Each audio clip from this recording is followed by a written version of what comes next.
आज हम डिमोनेटाइजेशन को नोटबंदी कहते हैं, नोटबंदी पे हम थोड़ा कहना चाहते हैं। देखिए, प्रधानमंत्री जी ने देश के युवाओं को, देश के छोटे दुकानदारों को, middle size businesses, small businesses जो इस देश को रोजगार देते हैं, उनको वायदा किया था कि नोटबंदी करके काला धन गायब हो जाएगा, नकली नोट खत्म हो जाएंगे और आतंकवाद पर जबरदस्त चोट लगेगी। और अभी नोटबंदी का रिजल्ट आया है। रिजल्ट क्या आया कि पूरा का पूरा पैसा वापस आ गया। 2% जीडीपी, करोड़ों लोगों का रोजगार और नोटबंदी का कोई भी रिजल्ट नहीं। तो सबसे पहले प्रधानमंत्री जी को देश को जवाब देना है, देश के युवाओं को जवाब देना है कि बेरोजगारी है, हमारे युवा रोजगार चाहते हैं और आपने देश पर इतनी बड़ी चोट क्यों लगाई? रीजनिंग क्या थी, लॉजिक क्या थी, कारण क्या था? कारण मैं आपको बताना चाहता हूं और हिंदुस्तान के युवाओं को और छोटे दुकानदारों को, मिडिल और स्मॉल साइज बिजनेसेस को मैं बताना चाहता हूं। आप अच्छी तरह सुनिए। आपके प्रधानमंत्री जी ने, हमारे प्रधानमंत्री जी ने नोटबंदी क्यों की?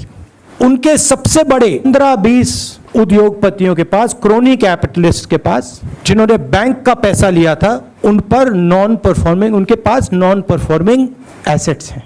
नरेंद्र मोदी जी ने देश की जनता का पैसा लेकर, आपके जेब में से पैसा निकालकर सीधा हिंदुस्तान के सबसे बड़े क्रोनी कैपिटलिस्ट के जेब में डाला। यह नोटबंदी का लक्ष्य था। नोटबंदी के समय नरेंद्र मोदी जी के मित्रों ने काले धन को सफेद में बदलने का काम किया। उदाहरण है गुजरात के कोऑपरेटिव बैंक का, उदाहरण है 700 करोड़ रुपए। अमित शाह जी जिस बैंक में डायरेक्टर हैं, 700 करोड़ रुपए उस बैंक में बदला गया। तो ये टोटल, इसको जुमला भी नहीं कहा जा सकता है, इसको स्कैम कहा जा सकता है।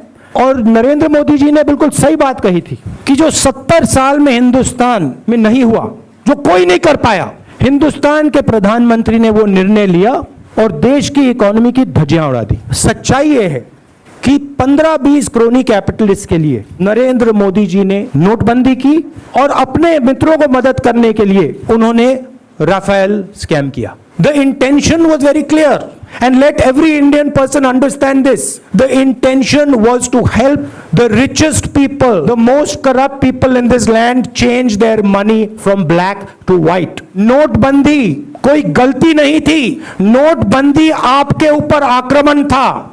नोटबंदी आपके पैर पर कुल्हाड़ी मारी गई थी। गलतफहमी में मत आइए, ये गलती नहीं थी। ये जानबूझ के आपको नष्ट करने के लिए, आपको खत्म करने के लिए और सबसे बड़े अमेज़न जैसे बिजनेस के लिए रास्ता खोलने का तरीका है। प्रधानमंत्री जी का लक्ष्य था कि हिंदुस्तान के सबसे बड़े क्रोनी कैपिटलिस्ट, जिन्होंने प्रधानमंत्री जी को मार्केटिंग के पैसे दिलवाए, जिनके कारण टेलीविजन पे हर रोज नरेंद्र मोदी जी का चेहरा दिखाई देता है, कि उनको पैसा मिले।